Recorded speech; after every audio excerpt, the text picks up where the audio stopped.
السلام عليكم ورحمة الله تعالى وبركاته kulanti waxaan wanaagsan saaxiibayaal meel kastoo ka joogtiin dunida daafeeda magacaygu waa Axmed Faarax halka nagala socotiina waa Himila Media Production iyo soo kale meel iskuula saaxiibayaal ku soo dhawaada casharkii 12aad ee software-ka lagu magacaabo Premiere Pro aan casharkii ugu dambeeyay aynu ku baranayna muuqaal hagaajinta haddaba saaxiibayaal casharkeena 12aad aynu maanta baranayno waxaan ku baran doonaa wax la yiraahdo split video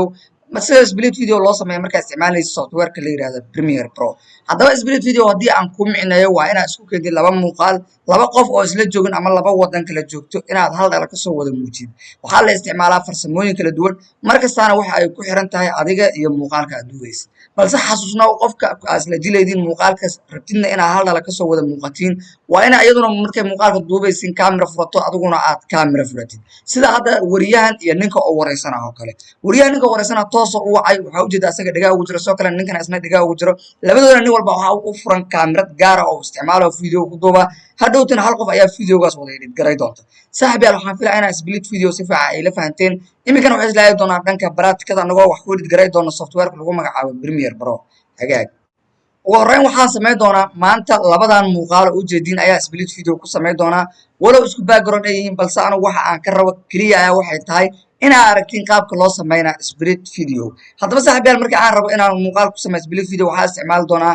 effect lagu magacaabo crop si aan effectkaas u isticmaalo waxa uu qasbanahay qaybta effects inaan markasta ugu soo daro halkan haddii qaybta effectska aad ka weyn marka Flash Soft effectga halkan ka weyn waxaad tagaysaa qaybtan kore ee window kadibna halkan ayaa wax ka select garaynaysaa effect marka effect soo select garaydina halkan ayay ku soo gali doontaa ani hadda waxaan sameyn doonaa si muuqaaladan aan maanta ugu sameeyo split video labada muuqaal baa isla kii doonaa oo horey ayaa wada geey doonaa labada muuqaal marka halkaas wada geeyo si aan marka ugu sameeyo waxa la yiraahdo effectga ay chroma u gelsho muuqaalka aan rabo inaan effectga gelsho ayaan select garaynaa kadibna halkan ayaa labada filter ayaa soo furaa kadibna waxa ka sii dooran halka ay ku qoran tahay effect marka doorto halkan search ayaa waxa ku qori doonaa crop CROP ku qori doontaa intaas marka qorti kadibna waxa sameyn doontaa crop inaad soo jiidid kadibna muuqaalka ku select garaysan dhex kadib marka calaamad balaas ku soo baxdana aad ku sii dhaxdeeyay si maanta effect muuqaal loogu dar isbari mayno horey ayaan u soo baranay intaas marka aad sameeydo waxa sameyn doontaa halkan waxa ka raadi doontaa meel ay kugu qoran tahay effect control haddii effect control ayadana aad halkan ka weysinna wax dhiba ma lahan oo halkan windows ayaa tagaysaa kadibna waxa soo select garaynaysaa effect control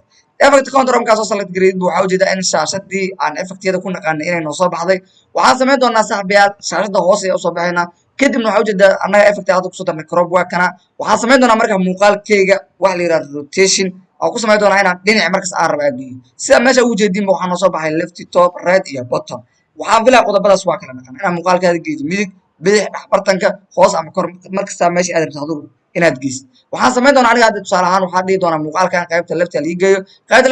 marka dhaa laba qodob waa sameyn karaa inaan ta halkan qabto aasas muuqaalka u yareeyo waan sameyn karaa sidoo kale waxaan sameyn karaa inaan meesha double click ka siiyo aan iraa muuqaalka hadda 100% waayo waxa iga dhigtaa 25 ayaa dhihi karaa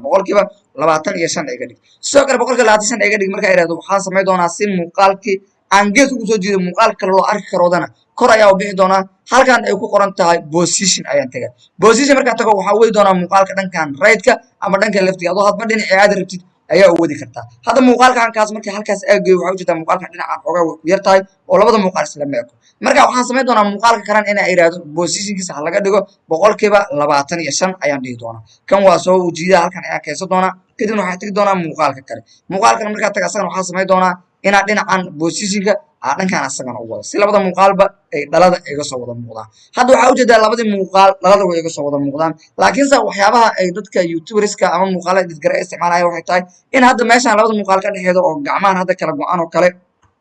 isku keenaan labadaas marana isku dhajiyaan hadda videogan ma qurux badno sababtoo ah waxa isticmaala waa hal background laakiin aad waa dhowto waxa ku rajeynaa videogaas aad sameey doonto inuu noqon doono mid ka qurxan sababtoo ah adiga qofkii muuqaalkaas la sameynaysiin ayaad ku edit garay doontaa ama aad ku sameey doontaa waxaan sameyn doonaa hadda saaxiibayaal muuqaalka markaas soo dhaweey kadibna labadooda waxaan isticmaali doonaa inaan isku daro oo maartay aan ka dhigo in isla joogaan labada qof isla joogaan camal inaan ka dhigo ayaan sameey doonaa balse intaana sameyn ka hor waa inaan horta muuqaalkan kale aan soo dhaweeyaa asagana dhex bartanka aan keeno position ayaan qabanaa filartan position kadibna halkan ayaa u soo wada hadda waxa u jeedaa muuqaaladii labadoodiiba way si toos ah isku taagan yihiin labadii gacanna hadda way isku dhagantaa laakiin meeshan waxa ku jiro in waxa ka dareemaysaa xogaa muuqaalada la isku keenay si marka taas aan u soxo wax weyn maahan horta qaybtan hoos hoos ayaa u soo deji doonaa oo labada muuqaal si iskooda sidaan ayaa isku leekaysi doonaa qaybtan dhaxan waxa sameey doonaa si ay u qarsho